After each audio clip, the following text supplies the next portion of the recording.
بسم اللہ الرحمن الرحیم۔ السلام علیکم ورحمۃ اللہ وبرکاتہ۔ زکوٰۃ کے متعلق آگاہی۔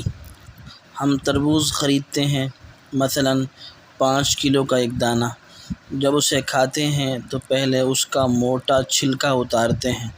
5 کلو میں سے کم از کم 1 کلو چھلکا نکلتا ہے، یعنی تقریباً 20%۔ کیا ہمیں افسوس ہوتا ہے؟ کیا ہم پریشان ہوتے ہیں؟ کیا ہم سوچتے ہیں کہ ہم تربوز کو چھلکے کے ساتھ ہی کھا لیں؟ نہیں، بالکل نہیں۔ یہی حال کیلے مالٹے کا ہے۔ ہم خوشی سے چھلکا اتار کر کھاتے ہیں، حالانکہ ہم نے چھلکے سمیت خریدا ہوتا ہے، مگر چھلکا پھینکتے وقت تکلیف نہیں ہوتی۔ اسی طرح مختلف دیگر پھل اور سبزیاں بھی۔ ہم مرغی خریدتے ہیں زندہ ثابت، مگر جب کھانے لگتے ہیں تو اس کے بال، کھال اور پیٹ کی آلائش نکال کر پھینک دیتے ہیں۔ کیا اس پر دکھ ہوتا ہے؟ نہیں۔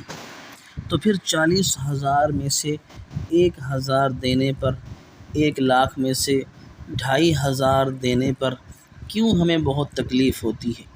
حالانکہ یہ صرف 2.5% بنتا ہے، یعنی 100 روپے میں سے صرف 2.5 روپے۔ یہ تربوز، کیلے، آم اور مالٹے کے چھلکے اور گٹھلی سے کتنا کم ہے۔ اسے زکوٰۃ فرمایا گیا۔ یہ پاکی ہے، مال بھی پاک، ایمان بھی پاک، دل اور جسم بھی پاک، اور معاشرہ بھی خوشحال۔ اتنی معمولی رقم، یعنی 40 روپے میں سے صرف 1 روپیہ، اور فائدے کتنے زیادہ، اجر کتنا زیادہ، برکت کتنی زیادہ۔